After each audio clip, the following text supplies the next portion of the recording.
یہ چیز سکسیس تک پہنچنے کے لیے، جنت الفردوس لینے کے لیے، اپنے اندر ایمان کی پختگی کرنے کے لیے مجھے مصیبتوں کا سامنا کرنا پڑے گا، مجھے سیکریفائز کرنا پڑے گا، مجھے آگے جانا پڑے گا. میرا یہ مقابلہ ہے. آپ اپنا مقابلہ اپنے سے نیچے والوں کے لیے نہیں کریں. نیکیوں میں اور اللہ کا دیدار کرنے میں مقابلہ اپنے سے اوپر والوں کے لیے ہونا چاہیے. کبھی بھی نیچے نہیں دیکھیں. دیکھیں اس سورہ واقعہ میں کیا ہے، 3 گروہوں کا ذکر کر دیا گیا. ایک دائیں ہاتھ والے، ایک بائیں ہاتھ والے، ایک اس سے بھی اوپر. ٹھیک ہے، دائیں ہاتھ والے تو اللہ نہ کرے ہم دائیں ہاتھ والے کام کریں. کام ہمارے وہی ہیں کہ اللہ نہ کرے اللہ سبحانہ وتعالیٰ ہمیں دائیں ہاتھ والوں میں لے کے جائے. کوشش کرنی ہے کہ بائیں ہاتھ میں جائیں اور اوپر کا ہم نے ٹارگٹ رکھنا ہے. اگر بائیں ہاتھ میں جائیں گے، اللہ نہ کرے کہ تھوڑی سی چوک رہ گئی اور ہم پھر لیفٹ ہینڈ والوں میں آ گئے، تو ہم مڈل کا تو راستہ ہی اختیار نہ کریں. ہم نے کرنا کہ اوپر پیک پہ جانا ہے. دائیں ہاتھ والے، اور کیا ہی دائیں ہاتھ والے جو ہے ان کی مثال آتی ہے، ان کی طرف بڑھنا ہے، تاکہ اگر وہ احسان کا درجہ نہ پا سکی، چلو دائیں ہاتھ والوں میں تو آ ہی جاؤں گی نا. اگر ہمارا ٹارگٹ دائیں ہاتھ والا ہے تو پھر کمی کوتاہی رہ گئی تو پھر ہم نیچے ہی جائیں گے.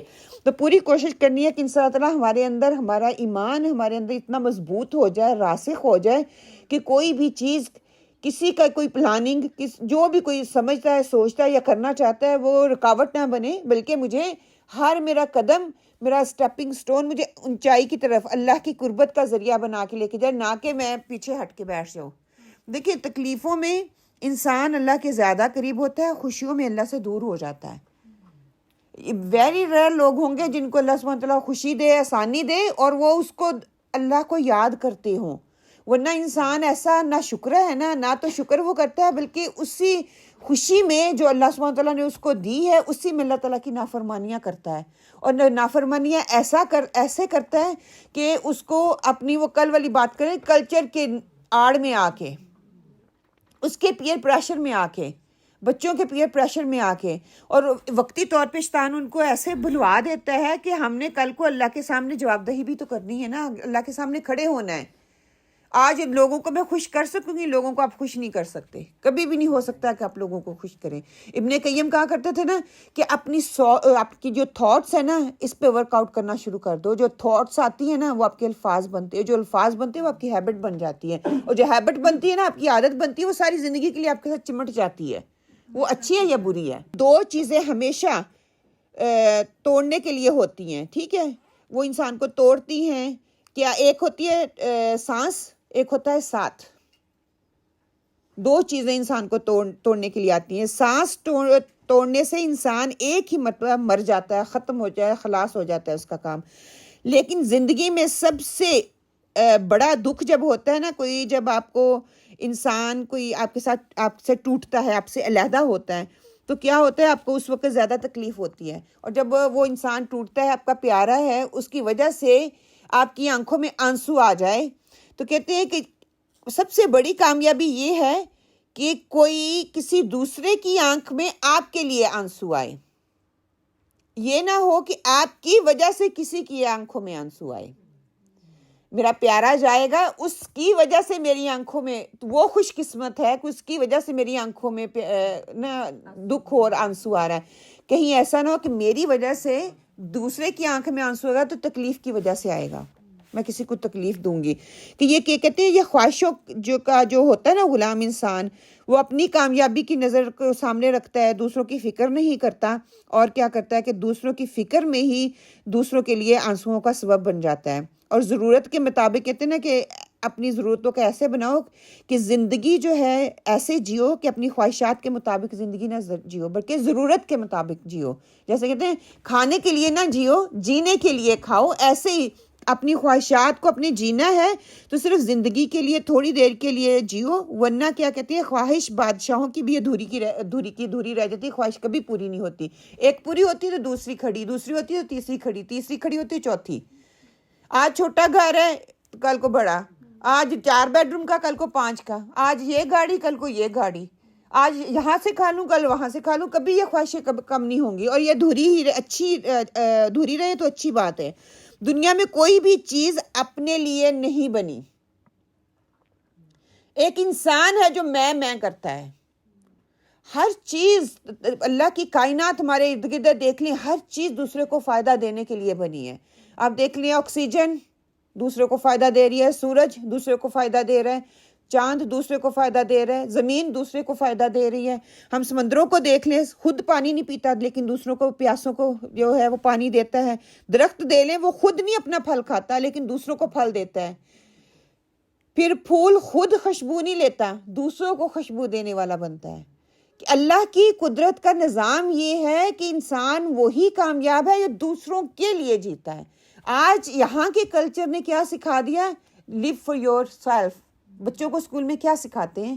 My life, my decision, I can do what I can, what I want to.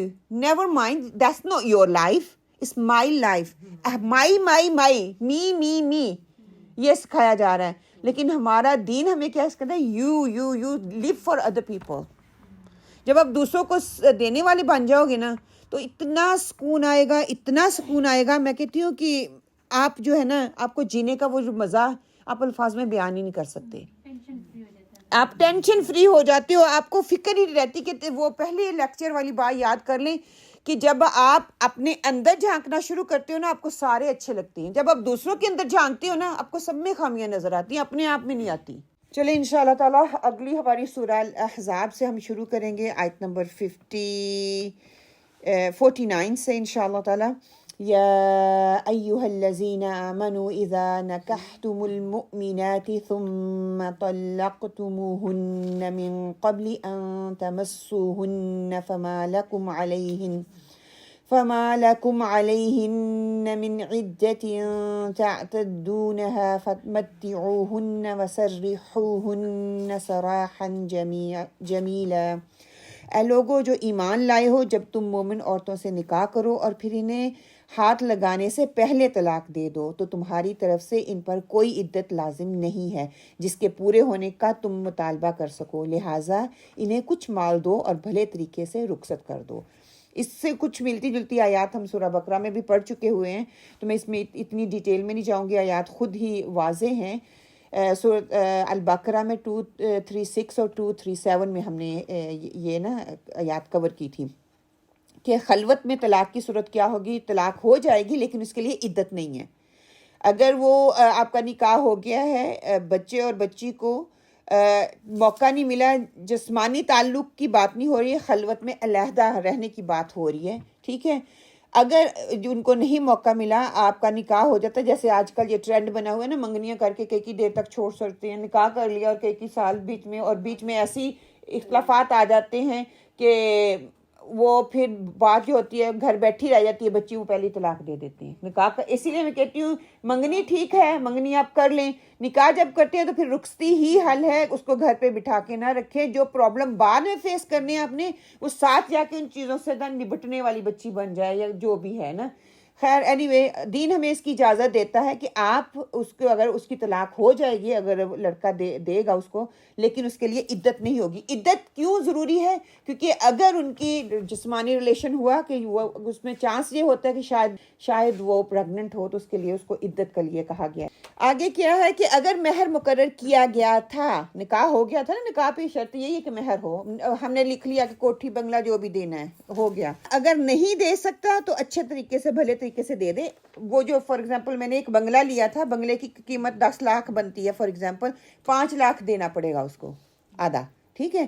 اگر وہ دے سکتا ہے، اگر نہیں تو وہ بھی شرط نہیں ہے، لیکن پھر بھی بھلے طریقے سے اچھا گفٹ اچھے طریقے سے دے کے اس کو رخصت کرنا ہے.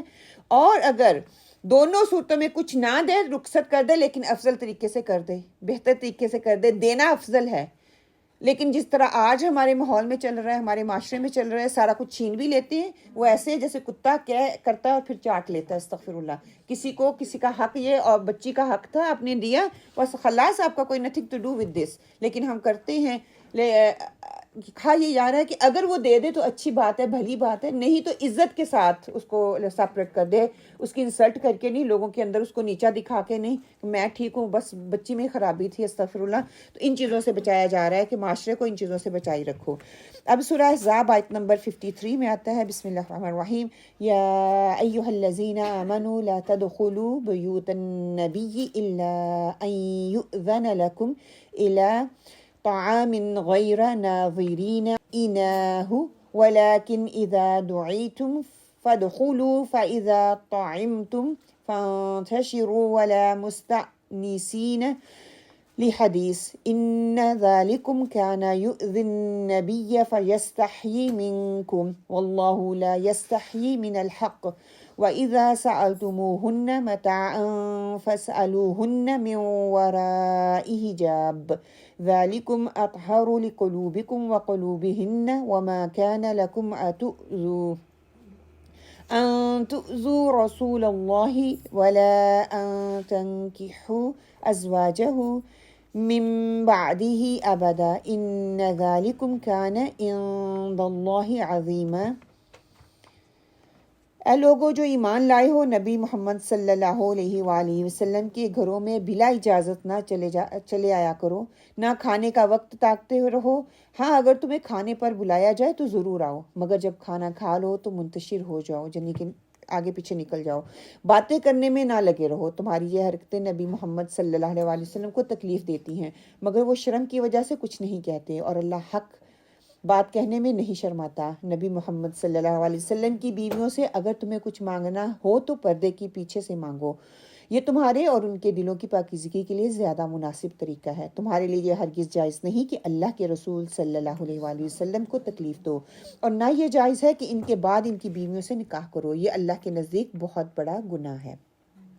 اب یہاں پہ جو ہے نا ان آیات میں وہ بات بتائی جا رہی ہے جس کو کہ شاید ہم دین نہ سمجھیں یا دین کا حصہ نہ سمجھیں. بہت ہی عام بات ہے جو کہ سبحان اللہ سبحانہ تعالیٰ جس کی طرف ہماری رہنمائی کر رہے ہیں، لیکن دین میں کوئی بھی بات عام نہیں ہوتی. ہر حکم جو ہے وہ خاص ہے، ہم اس کو عام کرتے ہیں، ہماری سوچ اس کو عام بناتی ہے. وہ ایک مومن کے لیے، ماننے والے کے لیے وہ خاص ہوتی ہے کیونکہ اس نے اس پہ عمل کرنا ہوتا ہے، اور جس نے نہیں ماننا ہوتا تو اس کے لیے وہ عام بات ہوتی ہے کہ بس ایویں ہی ہے، یہ اس میں عمل کرنے کی کیا بات ہے. اگر ہم سورہ احزاب کی ان آیات کے حوالے سے دیکھتے ہیں نا کہ یہ ساری آیات میں پڑھوں گی، اس کی اتنی ڈیٹیل میں نہیں جاؤں گی. سورہ حجرات کی آیات ہیں اور سورہ احزاب کی آیات ہیں، ان دونوں کو خاص طور پہ سورہ احزاب کی آیات کو آپ جا کے گھر اس کی تفسیر کو سنیں پلیز، تاکہ تھوڑی شرح صدر ہو. ہمیں پتہ چلے کہ قرآن صرف ہمیں نماز، روزہ، حج، زکوٰۃ کا علم نہیں دیتا، بلکہ زندگی گزارنے کا اتنے چھوٹے چھوٹے سے عمل جو ہے نا، چھوٹی چھوٹی چیزیں ہیں، وہ ہماری زندگی کو کتنا بہتر بنا سکتی ہیں، اس کی طرف ہماری نشاندہی کرتا ہے. ان آیات کو سننے کے بعد یقیناً ہم یہ کہنے پر مجبور ہو جائیں گے کہ اسلام جو ہے نا ایک مکمل دین ہے. اسلام نے کوئی چیز ہمارے لیے چھوڑی نہیں ہے کہ ہم کہیں گے اچھا یہاں پہ تو ہمیں رہنمائی مل ہی نہیں رہی، یہ کون سی چیز ہے. تو یہاں پہ پہلا حکم جو آپ صلی اللہ علیہ وسلم کے ذریعے آپ صلی اللہ علیہ وسلم کو دیا جا رہا ہے، اور پھر اس کے ذریعے اس صحابہ اکرام کو اور مجھے اور آپ کو یہ حکم دیا جا رہا ہے کہ دعوت پر جانے کی آداب بتائی جا رہی ہیں. میں اور ہم اور سبحان اللہ اب تو خیر افطاریاں بہت ہو رہی ہوں گی، تو ایک دوسرے کو دعوتوں پہ بلایا جاتا ہے، کانسیپٹ ہے وہ دعوت پر جانے کے آداب اس میں آئیں گے. اس وقت نہ جاؤ جب کہ کھانا تیار ہو چکا ہے، کئی لوگوں کی عادت ہوتی ہے اس وقت جاتے ہیں جب پتہ ہے یہ ان کے کھانے کا ٹائم ہے، اسی وقت جائیں گے. کھانا کھاتے ہی گھروں سے واپسی کی طرف آ جاؤ، یہ نہ کہو کہ اب بیٹھے رہو، اب کھا پی لیا، فارغ ہو کے بیٹھے رہو، اپنی گپ چھپیاں کرتے رہو. آپ کی افطاری تو ہوگی، افطاری مقصد تھا، ثواب لینا اور دینا مقصد تھا، دعا دینا اور لینا مقصد تھا، وہ ہو چکا. اب آپ اپنے گھر کی راہ لیں اور ان کو، گھر والوں کو اپنی تیاری کرنے دیں. ہم وہیں پہ بیٹھے رہتے ہیں، نہ اپنی تراویحوں کا خیال نہ ان کی تراویحوں کا خیال. پھر نبی کریم صلی اللہ علیہ وسلم کی بیویوں سے بات کرنے کے اصول کا بتا دیا گیا کہ کس طرح کرنی ہے، اوڑھ میں بات کرنی ہے، اور جو ہے ان کا لحاظ رکھا جائے گا، اس طریقے سے بات کرنی ہے. پھر نبی کی بیویوں سے نکاح کی ممانت ہے وہ بتا دی گئی کہ وہ ہماری مائیں ہیں، ان سے نکاح جو ہے نہیں ہو سکتا. آج کا حکم جان کر ہم یہ بات کہنے پر مجبور ہو جائیں گے کہ دین اسلام ایک مکمل دین ہے. کیوں؟ کیونکہ یہ پوری کی پوری آیات جو ہیں حضرت زینب رضی اللہ کے ساتھ نکاح کے موقع پر نازل ہوئیں کہ جب آپ صلی اللہ علیہ وسلم کے ساتھ ان کی شادی کا موقع تھا تو شادی ہوئی، نکاح ہوا، تو آپ صلی اللہ علیہ وسلم نے صحابہ کرام کو دعوت کے لیے بلایا اپنے گھر میں، اور اس وقت دیکھیں حجرے بہت چھوٹے چھوٹے ہوا کرتے تھے، ہماری طرح کوئی بڑا سٹینڈرڈ یہ کانسیپٹ نہیں تھا کہ بڑے بڑے ہال ہوں گے، بڑے بڑے کمیونٹی سینٹرز ہوں گے، بڑے بڑے اسکولوں کے ہال ہوں گے، وہاں پہ ہم لوگوں کو بلائیں گے، ایک ہی دفعہ کھلا دیں گے اور چلے جائیں گے. لیکن وہاں کا سسٹم یہ تھا کہ 10 لوگ آتے کھاتے کھانا کھا کے چلے جاتے، 10 آتے ٹولے کی شکل میں وہ آتے اور چلے جاتے. ایک ٹولہ ایسا تھا کہ وہ بیٹھے باتیں کرتے رہے. آپ صلی اللہ علیہ وسلم کے اندر حیا تھی، مروت تھی، جس کی وجہ سے آپ صلی اللہ علیہ وسلم نے کبھی بھی انہوں نے کہنا بھی نہیں تھا اور کہہ بھی نہیں سکے، حیا کی وجہ سے کہ آپ اٹھ کے چلے جائیں. ہمیں بھی کئی دفعہ ہوتا ہے نا، ہم کہنا چاہ رہے ہوتے لیکن ہمت نہیں پڑ رہی ہوتی کہ ہم کہیں. لیکن آپ صلی اللہ علیہ وسلم نے وہ بات نہیں کی، اس کو اللہ سبحانہ تعالیٰ نے کہلوا دیا کہ جب رسول صلی اللہ علیہ وسلم یا کسی کے گھر میں دعوت کے طور پہ جاؤ تو کیسا طریقہ اختیار کرنا چاہیے. وہ اس وقت آپ صلی اللہ علیہ وسلم اور صحابہ کرام کے لیے حکم تھا، آج میرے اور آپ کے لیے، کہ یہ آیت نازل ہوئی اور سارے مسلمانوں کو حکم دے دیا گیا کہ جب کسی کے گھر دعوت کے لیے جاؤ، دعوت کا ایک طریقہ کار ہونا چاہیے، ایک سلیقہ ہونا چاہیے. اپنے ٹائم کا بھی خیال رکھو، دوسروں کے ٹائم کا بھی خیال رکھو، اپنی عبادات کو بھی سامنے رکھو اور دوسروں کی عبادات کو بھی سامنے رکھو. اگر کوئی مروت میں یا حیا کی وجہ سے یا کوئی تمہارا اتنا کمفرٹیبل ہے، رشتہ ہے کہ وہ آپ کو کچھ نہیں کہہ رہا، اس کا مطلب یہ نہیں ہے کہ تم اپنا ٹائم بھی ویسٹ کرو اور اس کا بھی کرو. اس وقت ان کے اندر کہتے ہیں نا کہ گوار پن جو کہتے اپنی زبان میں کہہ لیں، بدو لوگ گاؤں کے رہنے والے تھے، ان کے اندر یہ چیز بہت زیادہ تھی. بے تکلفی بہت ان کے اندر ہوتی تھی. یہ بات دماغ میں رکھے کہ بے تکلفی رشتوں کو جو ہے نازک بنا دیتی ہے. کئی دفعہ بے تکلفی اچھی ہوتی ہے اور کئی دفعہ بے تکلفی آپ کے اگینسٹ چلی جاتی ہے. تو آپ ٹھیک ہے بے تکلف ہوں، لیکن ایک حد کے اندر رہتے ہوئے دوسروں کے ساتھ بے تکلفی کریں، اس سے زیادہ نہ گزریں. جب زیادہ جاتے ہیں تو باؤنڈریز کراس کر دیتے ہیں. ایک آپ کی کسی کے گھر بس ایسے ہی جانا چاہتے ہو تو کیا کرو، ہم نے پڑھ لیا نا، فون کر کے لو جاؤ، اجازت لے کے جاؤ، بس ایسے ہی نہ چلے جاؤ. اب یہاں پہ کہہ رہے ہیں اب چلے گئے ہو، انہوں نے اجازت دے دی ہے، اجازت لے کے سنت طریقے سے آپ چلے گئے ہو، تو اس کا بھی طریقہ سکھایا جا رہا ہے کہ ہاں جاؤ، کھانے پہ بلایا ہے، انہوں نے دعوت پہ بلایا تو کھانا کھاؤ. کھانا کھانے کے بعد کیا ہے کہ یہ نہ کہ چلو ادھر کی باتیں ادھر کی باتیں، بے تکلفی آپ شروع کر دو اور دوسروں کے لیے تکلیف کا باعث بنو. اس وقت آپ صلی اللہ علیہ وسلم کے لیے وہ چیز تکلیف کا باعث بن رہی تھی. کافی لیٹ ہو گیا تھا اور سارے صحابہ چلے گئے، بس اینڈ والا ہے. میں کہتی ہوں کہ صحابہ کے اندر یہ چیز تھی نہیں، اللہ سبحانہ تعالیٰ ہمیں سکھانا چاہ رہے تھے، ویسا اسباب بنائے، قرآن کی آیات اتاری تاکہ آنے والے لوگ جو آپ صلی اللہ علیہ وسلم کی امت کے لوگ ہیں وہ جان جائیں کہ دوسروں کے گھر جانے کے آداب کیا ہیں. اور کتنا ٹائم ضائع ہوتا ہے اپنا بھی، جو ادھر آپ بیٹھے ہو. لیکن الحمدللہ جب آپ دین کی طرف آتے ہو تب آپ کو احساس ہوتا ہے میرا ایک ایک لمحہ گزرتا ہوا ضائع ہو رہا ہے. جب آپ نہیں، آپ دنیا والے ہوتے ہیں، کلچر نبھا رہے ہیں، دنیا بھی تو رکھنی ہے. کیا کہیں گے کھایا اور چلے گئے، کیا کہیں گے تھوڑی دیر بیٹھی بھی نہیں، وہ اندر میں بے گالیاں دے رہا ہو بندہ، میں صرف دنیا نبھانے میں لگی ہوئی ہوں. جائے اور میں ٹائٹی کروں. ہاں ہوتے ہیں نا، ہوتا ہے.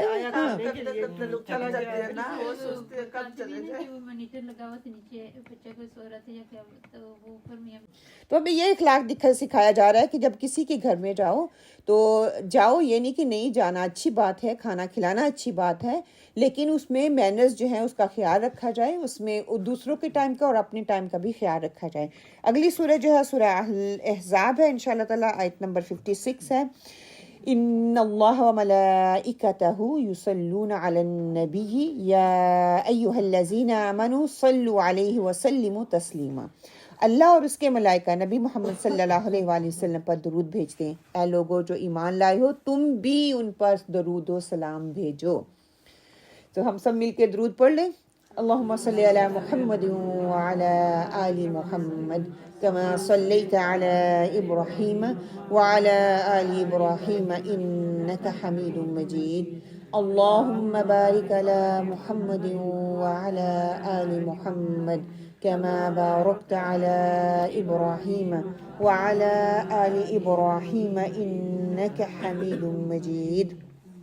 اس آیت کے حوالے سے آتا ہے کہ صحابہ اکرام آپ صلی اللہ علیہ وسلم کے پاس آئے اور آپ صلی اللہ علیہ وسلم سے آ کے کہنے لگے کہ ہمیں اسلام کا طریقہ تو بتا دیا گیا ہے کہ نماز میں جب ہم تحیات پڑھتے ہیں تو ہم آپ پہ اسلام بھیجتے ہیں، آپ سے ملتے ہیں تو ہم السلام علیکم ورحمۃ اللہ کہتے ہیں، یہ صلوات کیا ہے؟ تو آپ صلی اللہ علیہ وآلہ وسلم نے فرمایا کہ اس پر آپ صلی اللہ علیہ وسلم نے صحابہ کو جواب دیا کہ وہ کیا ہے. اس کو جو حدیث ہے بخاری میں، مسلم میں، ابو داؤد میں، ترمذی میں، نسائی میں، ابن ماجہ میں، ساری ہی احادیث کی کتاب میں یہ آپ کو مل جائے گا. کعب بن حجرہ کہتے ہیں کہ آپ صلی اللہ علیہ وآلہ وسلم نے کہا کہ آپ ایسے کہو اللہم صلی علی محمد وعلی آل محمد کما صلیت علی ابراہیم وعلی آل ابراہیم انک حمید مجید، درود اینڈ تک. صلوات کا مطلب ہے کہ رحمت، ذکر خیر اور دعا کرنا. اچھا، یہاں پہ کہ اللہ سبحانہ تعالیٰ کی طرف کہہ رہے ہیں کہ اللہ سبحانہ تعالیٰ بھی صلوات بھیجتے ہیں. کہ اللہ کا صلوات کیا ہے آپ صلی اللہ علیہ وسلم پر؟ اللہ اپنے نبی پر مہربان ہے، اللہ اپنے نبی کی تعریف فرماتے ہیں، آپ صلی اللہ علیہ وسلم کے کام میں برکت وہ دیتے ہیں، اللہ سبحانہ تعالیٰ اپنے نبی کا نام بلند کرتے ہیں، آپ صلی اللہ علیہ وسلم اپنی رحمتوں، آپ صلی اللہ علیہ وسلم پر اپنی رحمتوں کی وہ بارش اللہ سبحانہ تعالیٰ کرتے ہیں. تو یہ اللہ سبحانہ تعالیٰ کی طرف سے صلوات ہے آپ صلی اللہ علیہ وسلم پر. آپ صلی اللہ علیہ وسلم کی تعظیم اور فرشتوں کے سامنے مدح اور ثنا کیا ہے؟ کہ فرشتوں کی صلوات سے مراد یہ ہے کہ فرشتے آپ صلی اللہ علیہ وسلم سے ہر درجے کی محبت کرتے ہیں، بے حد درجے کی. آپ کے حق میں اللہ تعالیٰ سے دعائیں وہ کرتے ہیں، اور آپ کو زیادہ سے زیادہ بلند مرتبے کی وہ دعائیں آپ صلی اللہ علیہ وآلہ وسلم کے لیے کرتے ہیں. فرشتوں کا جنگ میں آنا، آپ صلی اللہ علیہ وسلم کی مدد کرنا فرشتوں کی طرف سے، یہ عملی درود تھا جو انہوں نے کر کے دکھایا، جس سے دین کی سربلندی جو تھی وہ مقصود تھی. انہوں نے عملی طور پہ وہ کر کے دکھایا. اسی طرح فرشتوں کی دعاؤں میں یہ دعا شامل ہے کہ آپ کی شریعت کو فروغ ملے اور آپ کو مقام محمود جو ہے وہ ملے. اور ہم بھی اس کے بعد یہ دعا مانگتے ہیں نا اذان کے بعد کہ آپ صلی اللہ علیہ وسلم کو بہترین جو ہے وہ مقام محمود عطا فرما اور ہمیں بھی اس کا حصہ بنا. پھر میں نے اور آپ نے کرنا کیا ہے، سوچنے کی بات یہاں پہ یہ ہے کہ اللہ سبحانہ تعالیٰ اپنے طریقے سے آپ صلی اللہ علیہ وسلم پر درود اور صلوات بھیج رہے ہیں، سلام بھیج رہے ہیں، فرشتے اپنے طریقے سے کر رہے ہیں. میں نے اور آپ نے کیا کرنا ہے؟ جب مجھے اور آپ کو کہا جاتا ہے کہ نبی محمد صلی اللہ علیہ وآلہ وسلم پر درود بھیجو، تو اس کا کیا مطلب ہے؟ کہ کسی کی طرف مائل ہونا، مطلب یہ کہ نبی صلی اللہ علیہ وسلم کی محبت سے مائل ہونا یا جھکنا. جب ان کا نام آئے تو تعظیم سے ان کا نام لینا. تمہاری محبت نبی صلی اللہ علیہ وسلم، تمہاری سنتیں، کیوں آپ صلی اللہ علیہ وسلم کی سنتوں کو جب ہم اپنائیں گے تو آپ صلی اللہ علیہ وسلم کی محبت کا اظہار کر رہے ہیں نا. تو ہم کیا ہے کہ آپ صلی اللہ علیہ وسلم کا جو طریقہ کار ہے اس کو اپنائیں گے تو یہ آپ صلی اللہ علیہ وسلم پر صلوات ہو جائے گا، آپ صلی اللہ علیہ وسلم کے طریقہ کار کو اپنانا ہو جائے گا. یہاں پہ جو ہے نا کہ ابراہیم علیہ السلام کا ذکر ہوا نا، جب ہم درود پڑھتے ہیں کہ ابراہیم علیہ السلام پر درود بھیجو. ابراہیم علیہ السلام کا نام کیوں لیا گیا؟ وہاں پہ کہا جا سکتا تھا موسیٰ علیہ السلام، عیسیٰ علیہ السلام. ابراہیم علیہ السلام کا کیوں نام آتا ہے؟ اللہ پاک نے چوز کیا. ہاں جی، اللہ کے شروع سے وہ اللہ کے خلیل ہیں، ٹھیک ہے. وہ آپ صلی اللہ علیہ وسلم کے ساتھ کیا تعلق ہے کہ آپ صلی اللہ علیہ وسلم کے جب بھی آپ صلی اللہ علیہ وسلم کا نام آتا ہے ابراہیم علیہ السلام ساتھ ہی ہوتے ہیں؟ کیونکہ ادھر سے شروع ہوئی ہم تو ابراہیم علیہ السلام نے دعا مانگی تھی نا، ایکسیلنٹ. یہ آپ صلی اللہ علیہ وسلم ان کی آل سے آئے، اس لیے ان پر درود سلام. یا ان کی آل میں سے تھے آپ صلی اللہ علیہ وسلم. دین ابراہیمی ملت انہی کی ملت سے ہے، ملت کا میں ملت ابراہیمی سے ہوں تو یہ بھی کہا جاتا ہے. پھر آپ صلی اللہ علیہ وسلم نے دعا بھی کی تو اسی وجہ سے جب درود بھیجا جاتا ہے اور جب ہم اتحیات بھی پڑھتے ہیں تو اس پہ بھی جب ہم سلام کرتے ہیں تو ابراہیم علیہ السلام کی بات آتی ہے. حدیث کا مفہوم ہے کہ جب تک تم میں سے کوئی اپنے مصلی پر جہاں اس نے نماز پڑھی تھی بیٹھا رہے اور بے وضو نہ ہو تو فرشتے اس کے لیے رحمت کی دعائیں کرتے ہیں. تو فرشتے ہمارے لیے بھی رحمت کی دعائیں کرتے ہیں. آپ صلی اللہ علیہ وسلم کے لیے تو وہ کرتے تھے، وہ میرے اور آپ کے لیے بھی کرتے ہیں. اے اللہ بخش دے، اے اللہ رحم فرما. وضو کی حالت میں آپ مصلی پر بیٹھے رہیں، اسپیشلی ان دیز ڈیز. فجر کی نماز ہوتی ہے، آپ مصلی پہ بیٹھیں، قرآن کی تلاوت کریں، تسبیحات کریں، ذکر و اذکار کریں. آپ کو اشراق کا ٹائم ہو جاتا ہے، اشراق پڑھیں. تو کیا ہے کہ فجر سے تھوڑا سا ٹائم ہے بھی. اتنا زیادہ نیچے بیٹھا نہیں جاتا، 6 بجے ہو جاتا ہے اس پر منہ سے رہا. جی جی ہاں جی تب بھی آپ ایسے کریں نا کہ آپ چیئر کے اوپر پڑھتے ہیں نا تو اپنے پاؤں میں اسی مصلی پہ رکھیں، مطلب کہ وہاں پہ ہلے نہیں. آپ کو اجر ملے گا، جو اجر کہا گیا ہے نا کہ آپ کو عمرے کرنے کا ثواب ملے گا. آپ کو کئی دفعہ ہوتا ہے بچوں کو چھوڑنا ہے، لینا ہے، کرنا ہے، وہ ٹائمنگ بھی کئی دفعہ آ جاتی ہے نا اس کی. آپ اشراق کو نہ چھوڑیں، آپ کو اجر ضرور ملے گا. ہاں اللہ سبحانہ تعالیٰ کے لیے مشکل نہیں ہے کہ ہمیں عمرے کا اجر دے دے، ہے نا. ہم نے وہ بے شک شرط پوری نہیں کی، ہم مسئلے پہ نہیں بیٹھے رہے کیونکہ ہماری دنیاوی ضروریات تھی، ہم نے ان کو پورا کیا، لیکن انٹینشن یہ تھی کہ ہم نے پڑھنا ہے. اور دیز ڈیز تو آپ کو ایزیلی 6:15 6:30 تک فارغ ہو جائیں گے آپ پڑھ کے. اشراق پڑھیں اور تب تک فرشتے آپ کے لیے دعائیں کرتے رہیں، اے اللہ اس کو بخش دے، اس پر رحم فرما.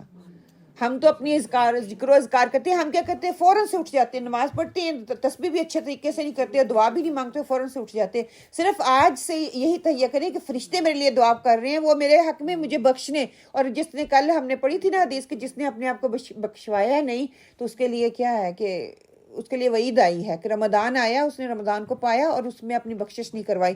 تو آپ یہ ضرور کوشش کریں کہ مصلی پہ بیٹھنے کا اہتمام کریں. پھر آپ صلی اللہ علیہ وسلم پر سلام اور درود، اس کی بات میں نے کر چکی ہوئی ہوں کہ التحیات للہ والصلوات والطیبات السلام علیک ایھا النبی. ہم یہ آپ صلی اللہ علیہ وسلم پر سلام بھیجتے ہیں، آپ صلی اللہ علیہ وسلم صلوات ہم درود کے ذریعے بھیجتے ہیں. پھر کہتے ہیں کہ کسی کی سینگ ہے، وہ کہتے ہیں کہ if you want to follow the brand name follow the سنہ، بیکاز اس کا کریٹر کون ہے؟ اللہ سبحانہ وتعالیٰ. کوئی بھی اپنے برانڈ کو فالو کرنا ہے نا. ہم دنیا میں رہتے ہوئے بڑے برانڈ کانشیس ہیں، یہ والی برانڈ ہو، یہ والی برانڈ ہو، یہ والی برانڈ ہو. اگر آپ نے کسی برانڈ کو فالو کرنا ہے تو آپ صلی اللہ علیہ وآلہ وسلم کی برانڈ کو، ان کی سنت کو فالو کریں. کیوں؟ کیونکہ وہ سنت جو ہے اس کا کریٹر اللہ سبحانہ وتعالیٰ ہے. اگلی آیت جو ہے، اچھا یہاں پہ درود ابراہیمی کے حوالے سے میں تھوڑی سی بات کر دوں انشاءاللہ کہ درود شریف کون سا پڑھنا چاہیے، چھوٹے والا پڑھنا چاہیے یا بڑے والا پڑھنا چاہیے. اس کے حوالے سے میں درود کافی قسم کے مل جاتے ہیں. تفہیم السنہ میں یہ پورا سبجیکٹ ہے درود کے مسائل، اور اگر آپ اس کو پڑھیں، چھوٹا سا پمفلٹس ہے، آپ اس کو پڑھ لیں. انہوں نے مسنون درود اور غیر مسنون درود جو ہے اس میں ساری ڈیٹیل رکھی ہوئی ہے. جب بھی آپ صلی اللہ علیہ وسلم کا نام آتا ہے تو کہتے ہیں کہ ان پر درود پڑھنا چاہیے. ٹھیک ہے، صلی اللہ علیہ وآلہ وسلم دس از سب سے چھوٹا ہے اور سب سے افضل ترین درود ابراہیمی ہے جب آپ پڑھتے ہو. اور آپ صلی اللہ علیہ وسلم لکھنے کے معاملے میں جب یہ بات آتی ہے کہ جب آپ صلی اللہ علیہ وآلہ وسلم کا نام لکھا جائے گا تو کیا ہم پورا صلاۃ لکھیں یا ہم صرف پڑھ لیں. اور سعد چھوٹا سا آپ نے دیکھا ہوگا اوپر لکھا ہوتا ہے. تو اسکالرز اس پہ اگریڈ ہیں، وہ کہتے ہیں کہ آپ جب آپ صلی اللہ علیہ وسلم نیچرلی پڑھ لیتے ہیں اور اوپر سعد لکھ دیں، یہ نشاندہی کرے گا کہ آپ صلی اللہ علیہ وسلم کی طرف یہ بات جا رہی ہے. تو یہ آپ کے لیے کافی ہو جائے گا. اینڈ دوسرا، درود کون سے مسنون ہے، کون سے درود مسنون نہیں ہے، اس کی تھوڑی سی انہوں نے ڈیٹیل وہاں پہ دی ہوئی ہے. جیسے آج ہم سمجھتے ہیں نا کہ خود ساختہ جو درود ہیں ان کو ہم نے فوقیت دے دی، اور جو مسنون درود ہیں ان کو ہم نے پیچھے کر دیا. جو مسنون دعائیں ہیں ان کو ہم آگے لے، اچھی دعا ہے، افضل دعا ہے، اس کو ہم نے فوقیت دے دی. جو آپ صلی اللہ علیہ وسلم نے ہمیں طریقہ بتایا اس کو ہم نے پیچھے کر لیا. اس کی میں چھوٹی سی مثال، میں یہ نہیں کہوں گی کہ یہ نہ پڑھیں، چھوٹی سی مثال دیتی ہوں. یہ لگی ہوئی ہے تراویح کی تسبیح تراویح. آپ صلی اللہ علیہ وسلم کی سنت نہیں ہے، آپ صلی اللہ علیہ وسلم کے الفاظ نہیں ہیں یہ، لیکن کسی اولیاء کے یا کسی بزرگ کے ہیں جنہوں نے اس کو ترتیب دیا. ان کے الفاظ دیکھیں، ان کا ترجمہ دیکھیں، بہت اچھا ہے. کہیں پہ شرکیہ الفاظ نہیں ہیں. جیسے ہم نے کل بھی بات کی تھی نا کہ کوئی بھی دعا جو ہم نے پڑھنی ہوتی ہے اس میں شرکیہ الفاظ نہیں ہیں، وہ اچھی دعا ہے. آپ ان کو دعاؤں کا حصہ بنا لیں. آپ یہ دعائیں پڑھیں ایز پرسنل کہ میری بھی یہ دعا ہے. یہ نہیں ہم کہہ سکتے یہ سنت ہے، کیونکہ سنت میں آپ صلی اللہ علیہ وسلم کے دور میں آپ صلی اللہ علیہ وسلم نے وقفہ نہیں کیا تھا. یہ صحابہ کرام جب حضرت عمر رضی اللہ تعالیٰ نے جماعت کے ساتھ کروایا تو 4 کے بعد وہ ترویحتن کا لفظ استعمال کرتے، تھوڑی دیر کے لیے رکتے تھے. ٹھیک، جب رکتے تھے اس کے اندر وہ کوئی بھی دعا ربنا آتینا والی دعا پڑھ لیں یا اللہم اجرنی پڑھ لیں، اللہ یا مجیرو والی. مطلب یہ دعا اس میں یہ کہ اللہ تعالیٰ کی تعریف بیان کی گئی ہے. اینڈ پہ جا کے کیا کہہ دیا ہے کہ اللہم اجرنا من النار، کہ یہ اللہ مجھے عذاب سے بچا لے. کہ اس میں ہاں کوئی ایسی بات نہیں ہے جس میں کہ شرکی الفاظ استعمال ہوتے ہیں. میری پرسنل دعا یہ ہو سکتی ہے، سنت کر کے نہیں، لیکن عام دعا اس وقفے کے دوران پڑھنا چاہوں تو میں یہ پڑھ سکتی ہوں. پھر درود تنجینہ پڑھتے ہیں، اس کی کوئی حدیث سے کوئی اتھینٹسٹی ہمیں نہیں ملتی، لیکن ہم بڑے جوش و خروش سے پڑھتے ہیں. اور کون کون سے درود پڑھتے ہیں آپ بتائیں، مجھے نام نہیں آتے. درود تاج، الفاظ ان کے دیکھ لیں، ان کی فضیلت دیکھ لیں. وہ لیلۃ القدر سے بھی افضل ترین بنا دیا گیا ہے اس کو. وہ لکھنے والے کون ہے, کون سی حدیث ہے مجھے نہیں پتا, حدیث کا وہ ریفرنس دیتے ہیں, مجھے کسی نے بھیجا تھا, اس کے اوپر لکھا ہوا ہے کہ ایک حدیث میں آتا ہے جو یہ پڑھے گا, اور پتہ نہیں کئی جہاز کی کوئی مثال نیچے ایگزامپل بھی دی ہوئی تھی, وہ جہاز بچ گیا بیکاز وہ بندہ بیٹھا بیچ میں پڑھ رہا تھا.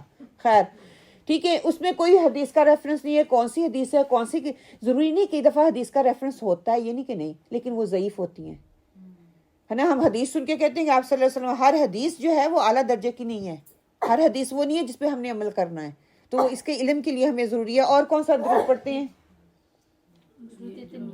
درود تنجیدہ, درود تاج, ہاں درود لکی, اور پتہ نہیں ادھر بہشتی زیور کہیں پڑا ہوا ہوگا, کسی نے لا کے رکھا ہوا ہے, بہت سارے درود ہیں. اگر آپ تفہیم السنہ پڑھیں گے نا تو آپ کو وہ پتہ چل جائے گا کہ ہم کیا کرتے ہیں اور ادھر کیا لکھا ہوا ہے. اب دونوں انہوں نے کلیئر کر کے احادیث کے حوالے سے آپ کے سامنے وہ رکھی ہوئی ہیں. سبحان اللہ, وہی وہ ہم نے ایسی چیزیں راج کر لی جو کہ سنت سے نہیں ہے. کہیں یہ نہ ہو اس کو ہم ثواب کہتے کہتے بدعت کر رہے ہوں, نیا عمل کر رہے ہیں, اور جب قیامت والے دن اللہ کے سامنے کھڑے ہوں تو اس کے لیے ہمیں جواب دہی کرنی پڑے کہ ہم نے نعوذ باللہ اللہ کے سامنے کھڑے کہ کتنے, اس کو تو خوشبو بھی نہیں آئے گی جنت کی, جنت میں جانا تو دور کی بات ہے. اور ہم یہاں پہ یہ نیکی سمجھ کے کر رہے ہیں, وظیفے سمجھ کے کر رہے ہیں, کسی بزرگ کے الفاظ ہیں, یہ نہیں کہ میں کہتی کہ وہ غلط ہوں گے یا جیسے بھی ہیں, لیکن وہ کسی بزرگ کے الفاظ کو میں نے اتنی فوقیت دے دی کہ آپ صلی اللہ علیہ وسلم کی سنتوں کو کہیں پہ بھی بدعت آتی ہے نا تو آپ صلی اللہ علیہ وسلم کی سنت پیچھے چلی جاتی ہے. یہ بیئر ان یور مائنڈ کہ کوئی بھی میں کام کرنے سے پہلے میں آپ صلی اللہ علیہ وسلم کی سنت کو پیچھے کر رہی ہوں. اگلی آیت جو ہے سورہ شورى آیت نمبر 22 ہے انشاءاللہ تعالی. تَرَى الظَّالِمِينَ مُشْفِقِينَ مِمَّا كَسَبُوا وَهُوَ وَاقِعٌ بِهِمْ وَالَّذِينَ آمَنُوا وَعَمِلُوا الصَّالِحَاتِ فِي رَوْضَاتِ الْجَنَّةِ لَهُمْ مَا يَشَاءُونَ عِندَ رَبِّهِمْ ذَلِكَ هُوَ الْفَضْلُ الْكَبِيرُ. تم دیکھو گے کہ یہ ظالم اس وقت اپنے کیے کے انجام سے ڈر رہے ہوں گے, اور ان پر آ کر رہے گا باخلاف اس کے جو لوگ ایمان لے کر آئے اور جنہوں نے نیک عمل کیے ہیں. وہ جنت کے گلستانوں میں ہوں گے, جنت کے باغوں میں ہوں گے, جو کچھ بھی وہ چاہیں گے اپنے رب سے پا لیں گے. یہی بڑا فضل ہے. یہ فضل کبیر کا لفظ یہاں پہ استعمال ہوا ہے. اس کی ڈیٹیل اور ڈیفینیشن میں نہیں جاؤں گی فضل کبیر کیا ہے, لیکن اتنی خوبصورت جگہ ہے جس کی ہم سب کو چاہت اور دعا کرنی چاہیے کہ دنیا میں کافر قیامت سے بے خوف ہوتے ہیں, مگر قیامت کے دن وہ بے خوف ہوں گے. دنیا میں رہتے ہوئے جو کافر ہیں وہ بے خوف ہوتے ہیں, جو اللہ کے نافرمان ہیں وہ بے خوف ہوتے ہیں, اور قیامت والے دن یہ خوف زدہ وہاں پہ جا کے ہوگے. دنیا میں بے خوف ہیں. اس کا اپوزٹ کیا ہے کہ ایمان والے دنیا میں قیامت سے خوف زدہ ہیں, مگر جب وہاں پہ جائیں گے تو اللہ تعالیٰ کہ جنت ہوں گے, باغات میں ہوں گے, فوزن کبیر میں ہوں گے, ہمیشگی کی جنت میں وہاں پہ رہیں گے.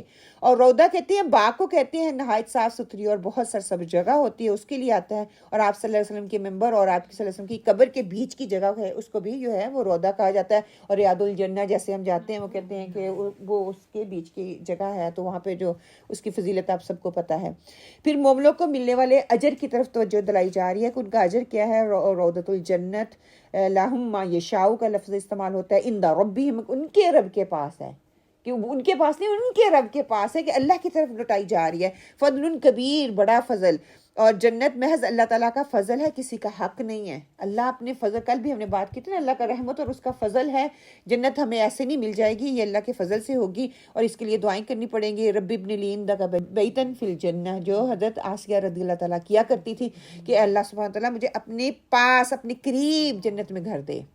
کہ جنت کا گھر ہی نہیں مانگا انہوں نے, قریب اللہ کی قربت مانگی. تو آپ بھی یہ دعا کیا کریں کہ اللہ سبحانہ تعالیٰ ہمیں جگہ دے جنت میں. پھر یہاں پہ کون سے ظالم مراد ہیں نا, وہ ظلم کرنے والے ہیں, وہ کہا گیا ہے کہ وہ ظالم ہیں. پریکٹیکل ہو کے دیکھیں, ساس بہو ایک دوسرے پہ ظلم کر رہی ہیں, وہ مراد ہیں. نند اور بھابھی کر رہی ہیں, وہ مراد ہیں. یہاں پہ درانی جٹھانی کر رہی ہیں, وہ مراد ہیں, یا حکمران ہیں. نہیں کہتے ہیں کہ اس کا مطلب پچھلی آیت سے ہے, جو اس سے پچھلے والی آیت ہے, پہلے والی آیت, کہ اللہ کے نام پر وہ اللہ کے ساتھ وہ شریک جو ٹھہراتے تھے, اس کے حوالے سے یہاں پہ بات کی جا رہی ہے کہ یہ ظلم کے نام میں آتا ہے. اور دین کا نام لے کر لوگوں کو دین نہ دینا, یہ ظلم ہے. ٹھیک ہے, حق والوں کو حق سے محروم رکھنا, یہ ظلم ہے. اور جو کسی کے لیے صحیح بات کر سکتا ہے اس بات کو نہ کرنا, یہ ظلم ہے. کسی کے پاس علم ہے اور علم ہوتے ہوئے دوسروں کو نہ دینا, یہ ظلم ہے. مطلب many more you can say that, جو کسی کا حق ہے اس کو نہ دینا وہ ظلم میں آ جاتا ہے. اور قیامت والے دن اللہ سبحانہ تعالیٰ کہیں گے کہ اپنی کمائیوں سے ڈرو. یہ سب سے بڑی ڈرنے والی بات ہے کہ وہ اس دن قیامت والے دن سے نہیں وہ ڈریں گے, وہ سانپ بچھو سے نہیں ڈریں گے. کہتے ہیں یہاں تک کہ وہ پولیس راج سے بھی نہیں ڈر رہے ہوں گے, وہ اللہ سے بھی نہیں ڈر رہے ہوں گے, کیونکہ پتہ ہے میں ساتھ میں کیا لے کے آیا ہوں. میرے اعمال جو ہے وہ اپنے اعمال سے خود ہی ڈر رہے ہوں گے اس وقت. استغفر اللہ. کہ ایک تو ہے نا کہ مومن جو ہوگا نیک اعمال کرے گا اور پھر اللہ کے سامنے کھڑا ہو کے تھر تھرائے گا, کانپے گا کہ میرے اعمال قبول ہوئے کہ نہیں ہوئے. وہ غلط کام کرنے والے کو پتہ چل جائے گا اس وقت یہ میرے غلط کام ہے, غلط اعمال ہے, وہ اپنے اعمال سے ہی ڈرے گا. تو بھی کہنے پڑھ, اللہ سبحانہ وتعالی پڑھ اپنے اعمال, دیکھ ان کو ذرا تو کیا لے کے اپنے ساتھ آیا ہے. مما کسبوا کا لفظ استعمال ہے, کیا کمائی کر کے لے کے آیا ہے. اپنا وقت کہاں پہ ضائع کیا, اپنی صلاحیں کہاں پہ ضائع کی, اپنا دن سارا دن کہاں پہ گزارا. اپنے مال کی گندگی وہ دیکھ رہے ہیں, کیونکہ مجھے پتہ ہے نا میں کون سے مال لے کے آؤں اور کتنے گندے ہیں, ان میں کتنی پیورٹی ہے اور کس اخلاص کے ساتھ میں نے کیے ہیں, کہ اللہ کے سامنے میں کیا پیش کرتا رہا ہوں. حدیث کا مفہوم ہے مومن جب چھوٹا گناہ کرتا ہے تو اس کو ایسے لگتا ہے کہ وہ ایک پہاڑ اس کے پاس آیا اور آ کے اس کے سر پہ مار دیا گیا ہے, کہ چھوٹا سا گناہ جو مومن کرتا ہے اور وہ پہاڑ اٹھے گا اور اس کے سر پہ گرا دیا جائے گا. مطلب کہ چھوٹے سے گناہ سے وہ ڈر جاتا ہے. اس کے برعکس منافق گناہ کر کے یوں ہٹ درم ہوتا ہے جیسے ناک پر مکھی بیٹھی اور اس کو اڑا دیا, فکر ہی نہیں ہوتی. کل آئے گی تو دیکھا جائے گا, حساب کتاب کس نے دیکھا, وہاں دیکھا جائے گا کیا ہوگا, کہ کسی کو کیا پتہ, اللہ بڑا غفور الرحیم وہ معاف کر دے گا. نہیں, ہم اپنے آپ سے یہاں پہ پوچھیں, اپنے اندر جھانکیں اور دیکھیں کہ ہمارے گناہوں کا معاملہ کیسا ہے. مجھے پتہ ہے میں کتنے فلتھی, کتنے گندے, کتنی گندی ذہنیت کی مالک ہوں. میں باہر کتنی اچھی نظر آ رہی ہوں, اندر میرے کیا ہے. میرے علاوہ اور اللہ کے علاوہ کوئی نہیں جانتا, تیسرے بندے کو علم بھی نہیں ہو سکتا. اور اپنا آئینہ میں خود ہوں. اپنا شروع والے لیسن کو دیکھ لیں کہ آئینہ میں نے خود صاف کرنا ہے. جب تک میں اپنے ریفلیکشن میں اپنے آپ کو دیکھوں گی نہیں, اپنے اندر جھانکوں گی نہیں, میں اپنی صفائی نہیں کر سکتی. انشاءاللہ یہاں پہ ہم بریک لیتے ہیں, اپنا نفل پڑھ لیں تو پھر اگلی آیات کو انشاءاللہ تعالی ہم پڑھ لیں گے. باللہ من الشیطان الرجیم. اعوذ باللہ من الشیطان الرجیم. بسم اللہ الرحمن الرحیم. بسم اللہ الرحمن الرحیم. استغفر اللہ الذی لا الہ استغفر اللہ الذی لا الہ الا هو الحی القیوم الا هو الحی القیوم واتوب الیہ. واتوب الیہ. میں اللہ سے معافی مانگتی ہوں جس کے سوا کوئی معبود نہیں, وہ زندہ جاوید اور قائم ہے,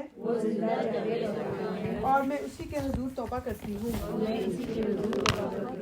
رب اغفر وارحم رب اغفر وارحم وانت خیر الراحمین. وانت خیر الراحمین.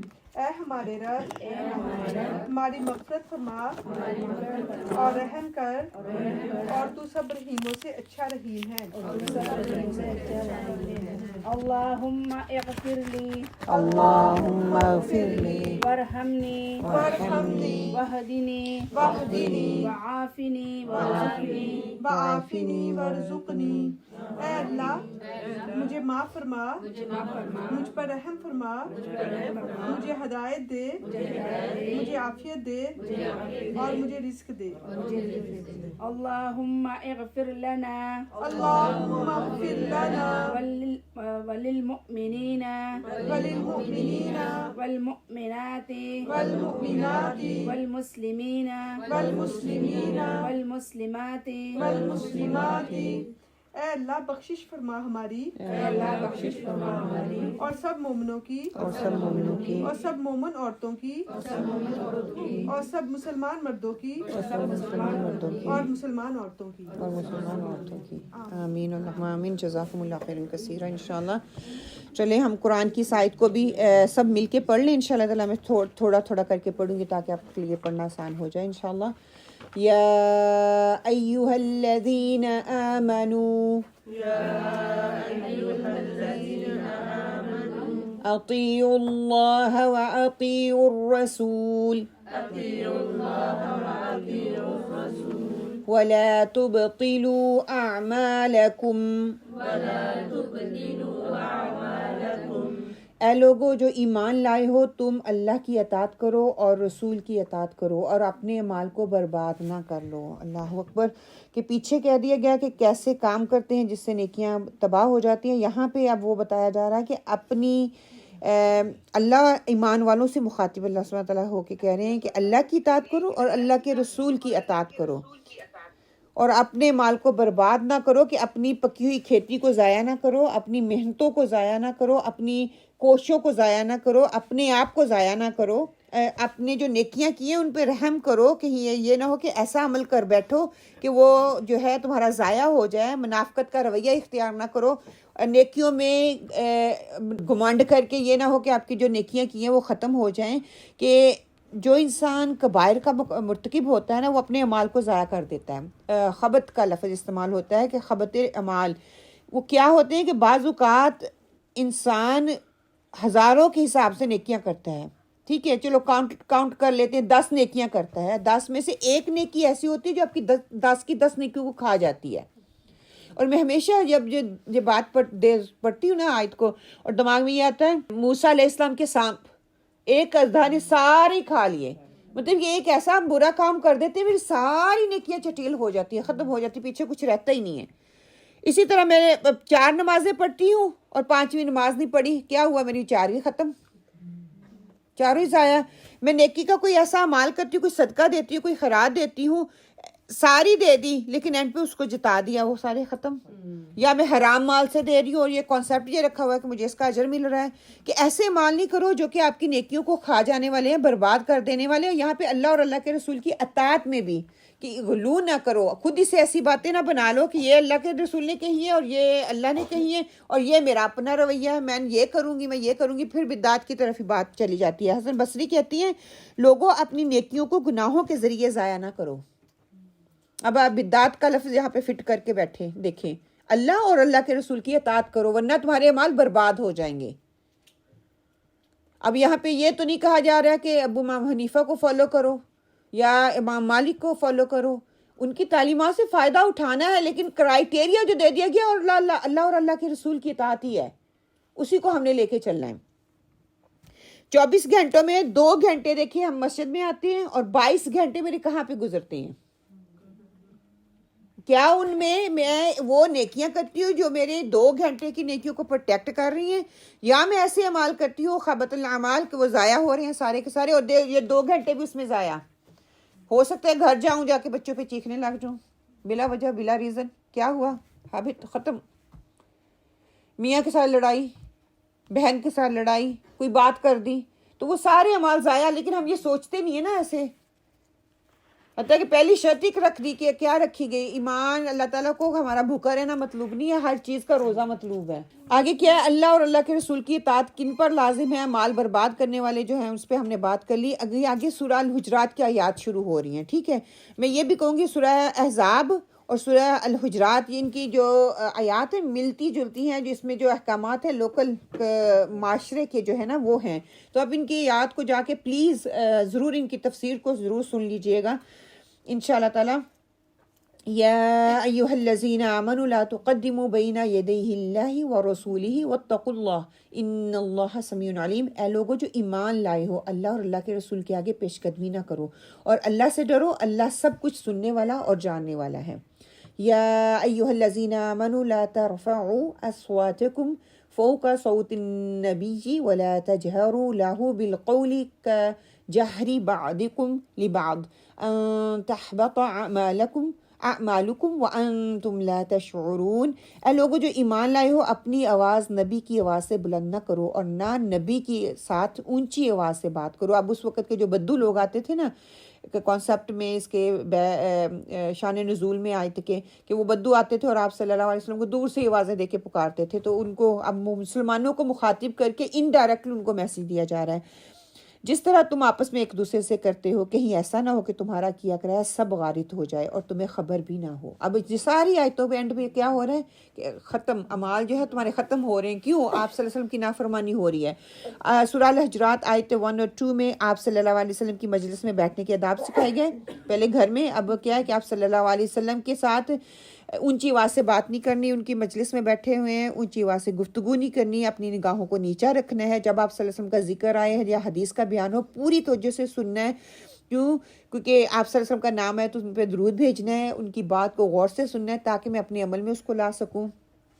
دین کے معاملے میں اپنی سمجھ اور رائے کو ترجیح نہیں دینی، میرا خیال ہے ایسے نہیں ایسے ہو جانا چاہیے، میرا دل یہ چاہ رہا ہے، یا فلاں نے مجھے بتایا ایسے کر لو گے تو اس کا یہ فائدہ ہے، یہ کر لو گے تو اس کا یہ فائدہ ہے۔ اللہ اور رسول صلی اللہ علیہ وآلہ وسلم نے جو بتایا وہ اس کو ترجیح دینی ہے، نہ کہ میں نے اپنی رائے کو ترجیح دینی ہے۔ بدعات کی ایجاد نہیں کرنی، جو بھی کام آپ کریں اجازت ہے، اگر وہ دین اور آپ صلی اللہ علیہ وسلم کی سنت سے نہیں ٹکرا رہا تو کریں، آپ کو اس کا اجر ملے گا انشاءاللہ۔ اگر کہیں بھی تھوڑا سا نقطہ بھی آتا ہے نا، ایسے نہیں، اگر ایسے ہوا یا ڈاؤٹ آتا ہے تو پلیز اس کو ویری کیئرفل، اس کو ثواب سمجھ کے، وظیفہ سمجھ کے، یا کسی بابا جی یا کسی مولوی کا یا کسی اسکالر کا وظیفہ سمجھ کے کرنا نہ شروع کر دیں۔ یہ نہ ہو کہ وہ آپ سے سنت کو چھین لے۔ ہو سکتا ہے میں وظیفوں میں پڑھ کے جو سنت ہے آپ صلی اللہ علیہ وسلم کی اس کو چھوڑ دوں، لا الہ الا اللہ کلمہ پڑھنا چھوڑ دوں، میں سبحان اللہ و بحمدہ سبحان اللہ العظیم کہنا چھوڑ دوں اور وظیفے کے پیچھے پڑ جاؤں، تو سنت پیچھے ہوگی نا، تو سنت تو ہمیں واضح آتی ہے، لیکن سنت کو میں پیچھے کروں گی اور وہ چیزیں آگے آ جائیں گی۔ سبحان اللہ، یہ شیطان کا جو ہے ایک طریقہ کار ہے جو ہمیں نعوذ باللہ ہماری نیکیوں کو ختم کرواتا ہے۔ پھر اپنی مرضی سے کوئی فتویٰ نہیں دینا، میرا یہ خیال ہے، میرا یہ خیال ہے، ٹھیک ہے۔ فتویٰ دینے والے جو ان کا اپنا ایک نالج ہے، ایک اپنی فیلڈ ہے، قرآن کی ہے، وہ سنت کی ہے، وہ فتویٰ دیتے ہیں، وہ سارے متفق ہو کے وہ اجتہاد کرتے ہیں، پھر فتویٰ دیا جاتا ہے۔ ماحول کو، ہر چیز کو سامنے رکھ کے ہر کوئی انسان فتویٰ نہیں دے سکتا۔ پھر اگلی آیت ہے آیت نمبر 6 میں، سورہ حجرات ہی کی آیت نمبر 6 ہے، یا ایھا الذین آمنوا ان جاءکم فاسق بنبأ فتبینوا ان تصیبوا قوما بجہالۃ فتصبحوا علی ما فعلتم نادمین۔ اے لوگو جو ایمان لائے ہو، اگر کوئی فاسق تمہارے پاس کوئی خبر لے کر آئے تو تحقیق کر لیا کرو، کہیں ایسا نہ ہو کہ تم کسی گروہ کا نادانستہ نقصان پہنچا بیٹھو اور پھر اپنے کیے پر پشیمان ہو جاؤ۔ اب یہاں پہ جو ہے بات کو دوسروں تک پہنچانا، کہ اگر کوئی آپ کو کہتا ہے یہ کام کر لو، یہ کام کر لو، کیا ہے اس کے لیے پہلے تصدیق کر لو، اس کی تسلی کر لو، پھر اس کو کرنے کے لیے تیار ہو۔ سورہ اب اگلی آیت جو ہے اس میں بتایا جا رہا ہے، یا ایھا الذین آمنوا اذا تناجیتم فلا تتناجوا بالاسم والعدوان ومعصیۃ الرسول وتناجوا بالبر والتقوی واتقوا اللہ الذی الیہ تحشرون۔ اے لوگو جو ایمان لائے ہو، جب تم آپس میں پوشیدہ بات کرو تو گناہ و زیادتی اور رسول صلی اللہ علیہ وسلم کی نافرمانی کی باتیں نہیں بلکہ نیکی اور تقوی کی باتیں کرو، اور اللہ سے ڈرتے رہو جس کے حضور تمہیں حشر میں پیش ہونا ہے۔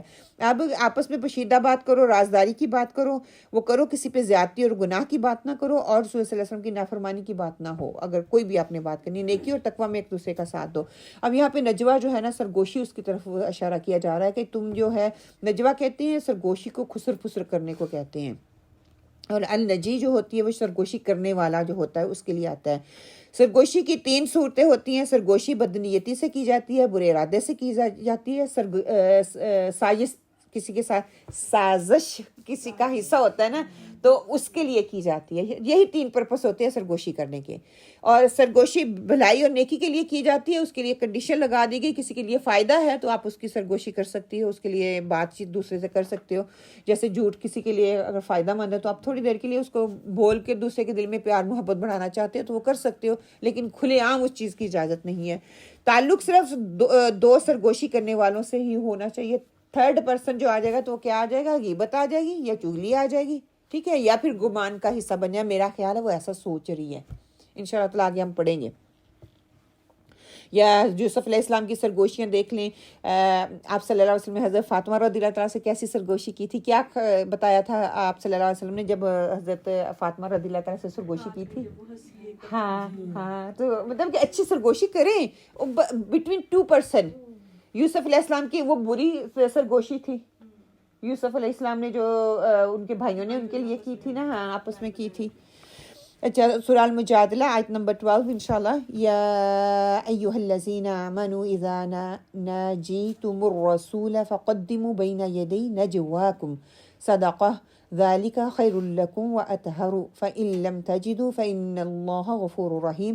اے لوگو جو ایمان لائے ہو، جب تم رسول سے تخلیہ میں بات کرو یعنی کہ تنہائی میں بات کرو تو بات کرنے سے پہلے کچھ صدقہ دے دو. اب وہی بات وہ جو دور دور سے پکار رہے تھے نا، تو اب ان کو کیا کہ صدقہ رکھ دیا گیا. جب بھی آپ صلی اللہ علیہ وسلم کو پکارنا ہے، جب ملنے کی ملاقات کرنی ہے تو وہ پہلے صدقہ دیں. تھوڑی دیر کے لیے ہوا تھا، خیر حضرت عمر کہتے ہیں کہ میں ہی واحد تھا جو کہ آپ صلی اللہ علیہ وسلم سے بات کرنے کے لیے میں نے صدقہ دیا. پھر اس کے بعد اس حکم کو ہٹا دیا گیا تھا کیونکہ لوگوں کے لیے مشکل تھا، ان کو سمجھ آ گئی، سمجھانا مقصد تھا. یہ تمہارے لیے بہتر اور پاکیزہ تر ہے، البتہ تم صدقہ دینے کے لیے کچھ نہ پاؤ تو اللہ غفور الرحیم ہے، اللہ تعالیٰ معاف فرما دیں گے. آپ صلی اللہ علیہ وسلم سے بات چیت سے پہلے صدقہ کرو. پھر حکم کا پس منظر یہی تھا جو میں نے ابھی آپ کے سامنے پیش کر دیا. منافقین کے طرز عمل کی حوصلہ شکنی کی جا رہی تھی کیونکہ ان کا جو طریقہ کار تھا وہ درست نہیں تھا. کوئی اس حکم پر عمل کر پایا؟ بہت کم لوگ تھے جس میں صرف اور صرف حضرت عمر کا نام آتا ہے، انہوں نے کیا. لیکن اس سے پہلے کہ کوئی اس پہ حکم کر پاتا، پہلے سے یہ حکم جو ہے وہ منسوخ کر دیا گیا. پھر سورہ ممتحنہ کا آیت نمبر 10 ہے جو آپ کے سامنے اب رکھنے جا رہی ہوں انشاءاللہ. بسم اللہ الرحمن الرحیم. یا ایھا الذین آمنوا اذا جاءکم المؤمنات مہاجرات فامتحنوہن اللہ اعلم بایمانہن فإن علمتموهن مؤمنات فلا ترجعوهن إلى الكفار لا هن حل لهم ولا هم يحلون لهن وآتوهم ما أنفقوا ولا جناح عليكم أن تنكحوهن إذا آتيتموهن أجورهن ولا تمسكوا بعصم الكوافر واسألوا ما أنفقتم وليسألوا ما أنفقوا ذلكم حكم الله يحكم بينكم والله عليم حكيم. اے لوگو جو ایمان لائے ہو، جب عورتیں ہجرت کر کے تمہارے پاس آئیں تو ان کے مومن ہونے کی جانچ پڑتال کر لو، اور ان کے ایمان کی حقیقت اللہ ہی بہتر جانتا ہے. پھر جب تمہیں معلوم ہو جائے کہ وہ مومن ہیں تو انہیں کفار کی طرف واپس نہ کرو، نہ وہ کفار کے لیے حلال ہیں اور نہ کفار ان کے لیے حلال ہیں. ان کے کافر شوہروں سے جو مہر ان کو دیے تھے وہ انہیں پھیر دو، اور ان سے نکاح لینے میں تم میں کوئی گناہ نہیں جبکہ تم ان کے مہر ان کو ادا کر دو. اور تم خود بھی کافر عورتوں کو اپنے نکاح میں نہ روکے رکھو. جو مہر تم نے اپنی کافر بیویوں کو دیے تھے وہ تم واپس مانگ لو، اور جو مہر کافروں نے اپنی مسلمان بیویوں کو دیے تھے انہیں واپس مانگ لیں. یہ اللہ کا حکم ہے، تمہارے درمیان فیصلہ کرتا ہے. اللہ بڑا ہی حکیم اور علیم ہے، علم رکھنے والا ہے. اب یہ بتایا جا رہا ہے کہ مومن اس وقت ہجرت کے موقع کی بات ہے کہ لوگ آ رہے تھے، اگر وہ عورتیں آ رہی ہیں ان کی جانچ پڑتال کر لو. اگر تو وہ مومن ہے، پکی مسلمان ہو گئی ہیں، تو وہ کیا ہے کہ پھر ان کا نکاح جو ہے وہ ٹوٹ چکا ہے نا. نان مسلم کے ساتھ جو ہے، کافروں کے ساتھ، وہ آپ کے نکاح میں آ جائیں گے. آپ ان کے لیے حق مہر جو ہے ڈیسائیڈ کریں اور اپنے نکاح میں لے آئیں. اگر وہ یہ تھا کہ کئیوں کی عورتوں نے ہجرت کی تھی، کئیوں کی مردوں نے ہجرت کی تھی، تو جن کے پیچھے رہ گئے ہیں وہ کافر تھے، ان کا نکاح ٹوٹ گیا، وہ مسلمان عورتوں سے کریں. اور جو مسلمان عورتیں آ گئی تھیں ان کے نکاح پچھلے مردوں سے ٹوٹ گئے، وہ ان کا مہر ان کو واپس کر لیں، اور جو ہے نئے مسلمان لوگ جو ہیں ان سے نکاح کر لیں. ہجرت کرنے والوں کی اقسام بتا دی گئی. شوہر اور بیوی دونوں مسلمان اور ہجرت کر کے وہ مدینہ آ گئے تو ٹھیک ہے. شوہر مسلمان ہے، مدینہ میں ہے، بیوی کافر ہے تو وہ مکہ میں ہے، تو ان کو کیا ہے، ان کا متبادل بتا دیا گیا. بیوی مسلمان ہے، مدینہ میں ہے، شوہر کافر ہے، مکہ میں ہے، تو اس کا متبادل بتا دیا گیا. اور آپ صلی اللہ علیہ وسلم کا عورتوں کو واپس کرنے سے انکار کہ اگر وہ مسلمان ہیں واپس جائیں گے تو ان کا ایمان جو ہے وہ خطرے میں ہو جائے گا، تو ان کو اپنے پاس ہی رکھنا ہے. پھر ان کو مہر جو ہے وہ واپس کرنے ہے. سورہ الممتحنہ کی آیت نمبر 13 کیا ہے کہ یا ایھا الذین آمنوا لا تتولوا قوما غضب اللہ علیہم قد یئسوا من الآخرۃ کما یئس الکفار من اصحاب القبور. اے لوگوں جو ایمان لائے ہو، ان لوگوں کو دوست نہ بناؤ جن پر اللہ نے غضب فرمایا ہے، جو آخرت سے اسی طرح مایوس ہیں جس طرح قبروں میں پڑے ہوئے کافر مایوس ہیں. استغفر اللہ. یا ایھا الذین آمنوا اذا نودی للصلاة من یوم الجمعہ فَاسْعَوْا إِلَى ذِكْرِ اللَّهِ وَذَرُوا الْبَيْعَ ذَلِكُمْ خَيْرٌ لَكُمْ إِن كُنتُمْ تَعْلَمُونَ۔ اے لوگو جو ایمان لائے ہو، جب پکارا جائے نماز کے لیے جمعے کے دن تو اللہ کے ذکر کی طرف دوڑو اور خرید و فروخت چھوڑ دو، یہ تمہارے لیے زیادہ بہتر ہے اگر تم جانو تو۔ اب یہ ایمان والوں کو کہا جا رہا ہے جمعے کے دن کی فضیلت بتاتے ہوئے، جمعہ جو ہے پتہ ہے نا کہ مردوں پہ فرض ہے، عورتوں پہ فرض نہیں ہے۔ اگر عورتوں کے پاس سہولت ہے وہ آ کے پڑھنا چاہتی ہیں تو وہ پڑھ سکتی ہیں، ان کو اتنا ہی اجر ملے گا جتنا مردوں کے لیے، لیکن مردوں کے لیے فرض نہیں ہے۔ ان الذین آمنوا وعملوا الصالحات اولئک هم خیر البریہ، جو لوگ ایمان لے آئے ہیں اور جنہوں نے نیک عمل کیے وہ یقیناً بہترین خلائق میں سے، ان کا اخلاق جو ہے وہ بہترین ہے۔ تو برعکس یہاں پہ لفظ استعمال ہوا ہے کسی چیز کی عدم سے وجود میں لانے کے لیے استعمال ہوتا ہے۔ ہر وہ چیز جو وجود رکھتی ہو بریہ میں شامل ہوتی ہے، پوری مخلوق، ساری کائنات، زمین و آسمان وغیرہ، یہ ساری کی ساری وہ مخلوق میں آ جاتی ہیں۔ ایمان والوں کے 3 درجے بتا دیں گے، ان کے لیے 3 بشارتیں جو ہیں، بڑی بشارتیں، وہ بتا دی گئی کہ وہ مخلوق میں سے بہترین مخلوق ہوں گے، وہ ان کے لیے ہمیشگی کے باغات ہیں جو کہ جنت ہے، اور اللہ کی رضا ان کو حاصل ہو جائے گی، اللہ ان سے راضی ہو جائیں گے۔ وَرِضْوَانٌ مِّنَ اللَّهِ اکبر، سورہ توبہ میں آتا ہے کہ اور اللہ کی رضامندی سب سے بڑی چیز ہے۔ جب اللہ تعالیٰ خوش ہو جائے گا، راضی ہو جائے گا تو ہر چیز ہی مل جائے گی۔ اب سورہ الحجرات کی آیات آ رہی ہیں جو کہ میں ریلی چاہوں گی کہ آپ گھر جا کے پلیز ان کو ضرور، ان کی تفسیر ضرور سن لیجئے گا، ٹھیک ہے۔ سورہ حجرات آیت نمبر 11، یا ایہا الذین آمنوا لا یسخر قوم من قوم عسى ان یکونوا خیرا منهم ولا نساء من نساء عسى ان یکن خیرا منهن ولا تلمزوا انفسکم ولا تنابزوا بالالقاب بئس الاسم الفسوق بعد الایمان ومن لم یتب فاولئک هم الظالمون۔ اے لوگوں جو ایمان لائے ہو، نہ مرد دوسرے مردوں کا مذاق اڑائیں، ہو سکتا ہے کہ وہ ان سے بہتر ہوں، اور نہ عورتیں دوسری عورتوں کا مذاق اڑائیں، ہو سکتا ہے کہ وہ ان سے بہتر ہوں۔ آپس میں ایک دوسرے پر طعن نہ کرو اور نہ ایک دوسرے کو برے القاب سے یاد کرو۔ ایمان لانے کے بعد فسق میں نام پیدا کرنا بہت بری بات ہے، اور جو لوگ اس روش سے باز نہ آئے وہی ظالم ہیں۔ اب معاشرتی آداب سکھائے جا رہے ہیں، لوگوں کے ساتھ کس طرح سے ہم نے بات کرنی ہے، ان کو کس انداز سے دیکھنا ہے، ان کے ساتھ کس طرح سے معاملات رکھنے ہیں، کسی کا مذاق نہیں اڑانا، کسی کے اوپر طعن زان نہیں کرنی، برے القاب سے نہیں پکارنا۔ اس کی مثالیں میں ڈھیروں ڈھیر دے سکتی ہوں، وقت کی کمی کی وجہ سے میں اتنی ڈیٹیل میں نہیں جا رہی، اس لیے آپ سے کہہ رہی ہوں کہ آپ پلیز اس کو گھر جا کے ضرور پڑھ لیجئے گا۔ انشاءاللہ میں دیکھتی ہوں اگر کنکلوڈ کر سکی سارے ٹاپک کو ایک ہی دفعہ۔ ہاں نے ٹاپک کیا، ہاں پورا ٹاپک کور کیا ہوا ہے اس پہ۔ ایمان لانا اور فسق میں نام پیدا کرنا کہ ہم ایمان والے کہہ رہے ہیں لیکن یہ ساری کام کر کے دوسروں کا مذاق اڑا رہے ہیں، دوسروں پہ طعنہ زنی کر رہے ہیں، دوسروں کو برے القاب سے پکار رہے ہیں، تو کیا یہ فسق فساد ہے؟ تو اپنا نام فساد والوں میں نہ کرو۔ اسی طرح سورہ حجرات آیت نمبر 12 میں آتا ہے، یا ایھا الذین آمنوا اجتنبوا کثیرا من الظن ان بعض الظن اثم ولا تجسسوا ولا یغتب بعضکم بعضا أَيُحِبُّ أَحَدُكُمْ أَن يَأْكُلَ لَحْمَ أَخِيهِ مَيْتًا فَكَرِهْتُمُوهُ وَاتَّقُوا اللَّهَ إِنَّ اللَّهَ تَوَّابٌ رَحِيمٌ۔ اے لوگو جو ایمان لائے ہو، بہت گمان کرنے سے پرہیز کرو کہ بعض گمان گناہ ہوتے ہیں۔ تجسس نہ کرو اور تم میں سے کوئی کسی کی غیبت نہ کرے۔ کیا تمہارے اندر کوئی ایسا ہے جو میرے مرے ہوئے بھائی کا گوشت کھانا پسند کرے؟ دیکھو تم خود اس سے گن کھاتے ہو، اللہ سے ڈرو، اللہ بڑا توبہ قبول کرنے والا اور رحم کرنے والا ہے۔ اب سورہ حجرات کی روشنی میں معاشرے کی اصلاح کس طرح سے ضروری ہے، تھوڑی سی بات میں یہ کروں گی۔ فتبینوا کہ خبر کی خوب تحقیق کر لیا کرو۔ یہ بات ہوئی کہ خبر دینے لگو، کوئی حدیث فارورڈ کرنے لگو، کوئی میسج فارورڈ کرنے لگو، آپ کو اچھا لگ رہا ہے اس کی تصدیق کر کے کرو۔ کسی نے کوئی بات کسی کے بارے میں اچھی یا بری کہہ دی، پہلے تصدیق کرو یہ بات ہے۔ کسی نے کوئی میسج بھیج دیا، جیسے کل مجھے کسی کا میسج آیا، فلاں جی پی ہے، وہ یہ کہتی ہے کہ پیراسیٹامول ہے اور اس پہ یہ لوگو بنا ہوا ہے، اس کو نہ کھاؤ، پتہ نہیں اس کے اندر انہوں نے کیا چیز ڈالی ہوئی ہے، ٹھیک ہے۔ اب میں نے وہ اپنی نیس کو بھیجا، اس دس اتھینٹک، اس ریئل ہے، یہ کہاں سے خبر آئی اللہ عالم۔ وہ کہتی خلا I have never heard about this medicine۔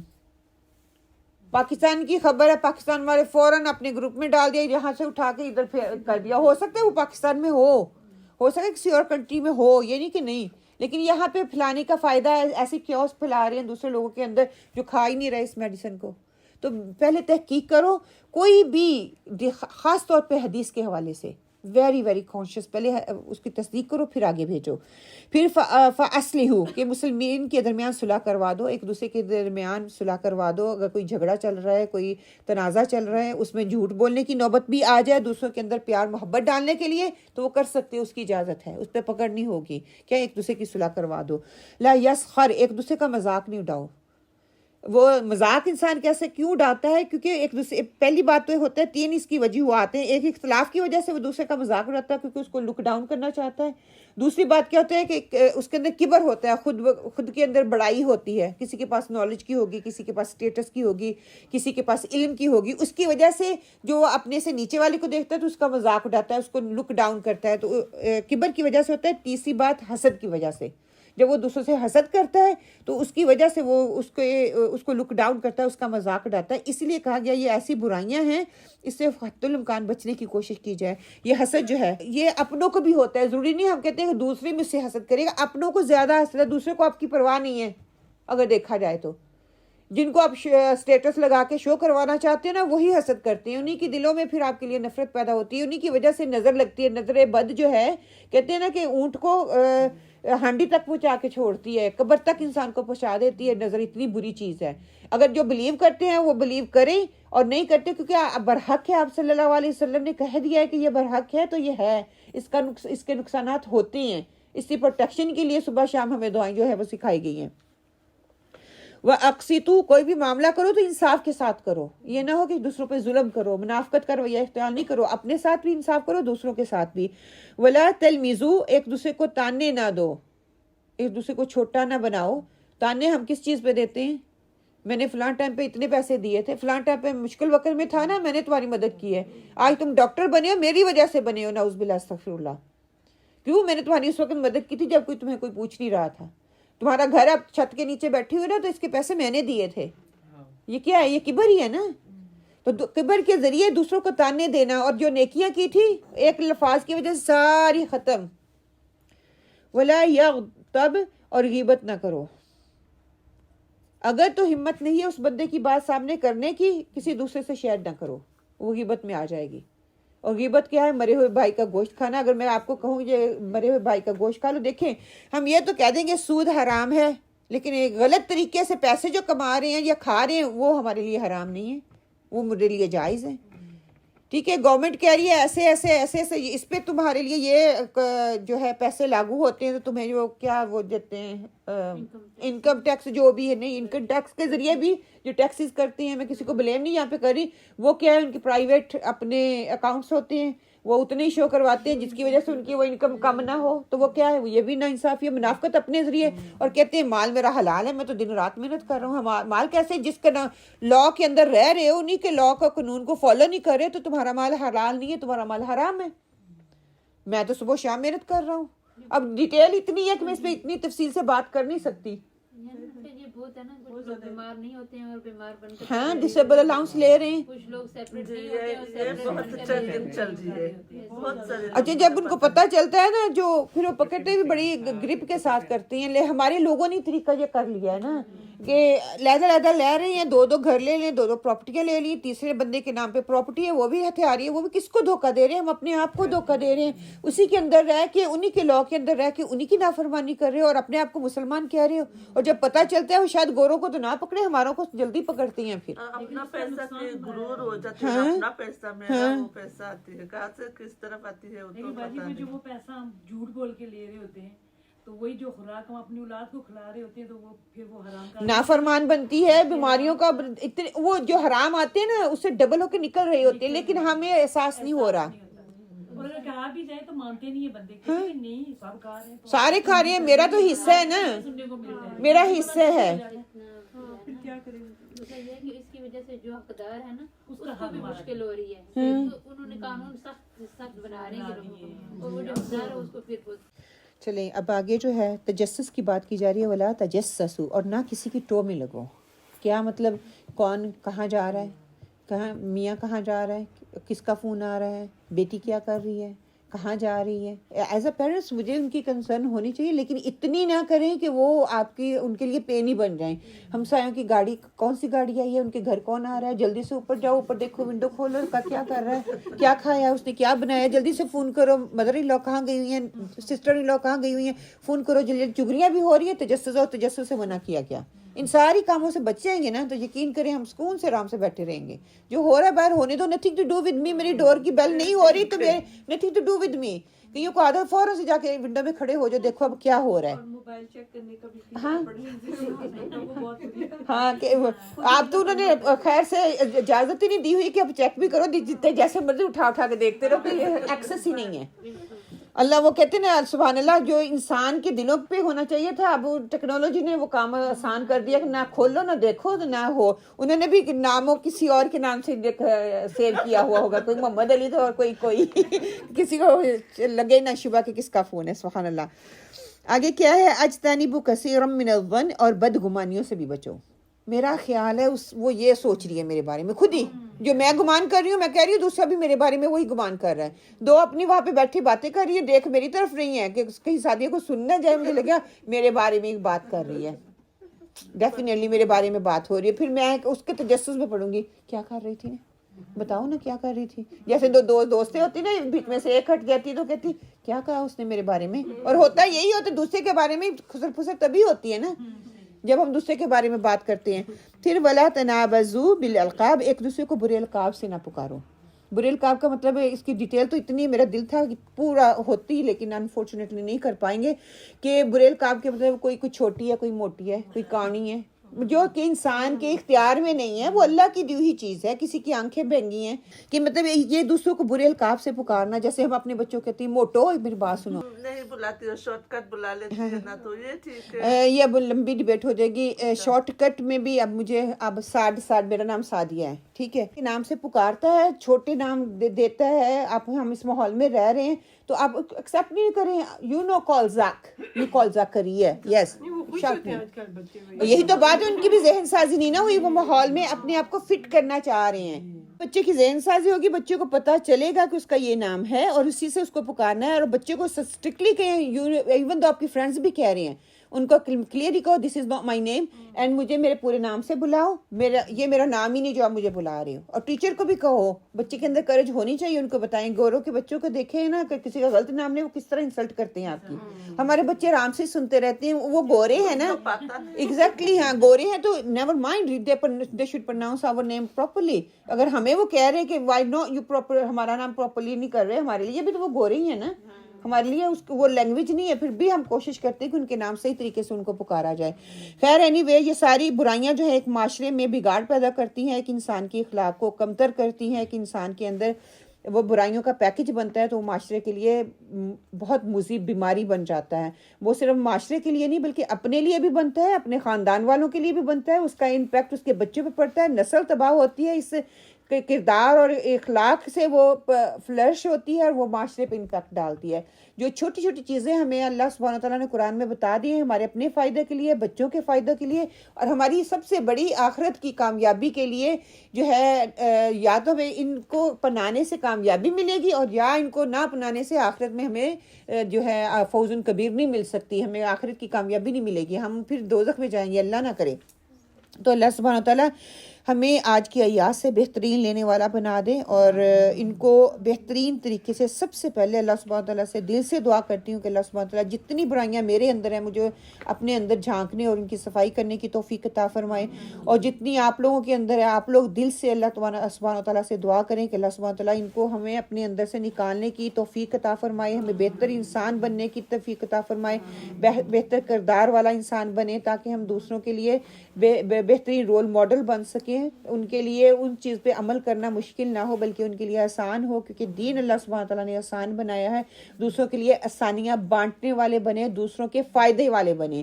اور دوسروں کے لیے فائدہ مند میں تبھی بنوں گی جب میں اپنے لیے پہلے اپنی ذات کے لیے فائدہ مند بنوں گی، تو پھر میں دوسروں کے لیے فائدہ مند بنوں گی.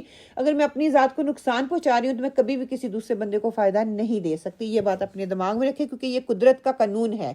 یہ فطرت کا قانون ہے، جب میں فطرت کے قانون کے خلاف جاؤں گی میں کبھی کسی کو فائدہ نہیں دینے والی بنوں گی۔ تو اللہ سبحانہ تعالیٰ ہماری ان چھوٹی چھوٹی کوششوں کو قبول فرمائے۔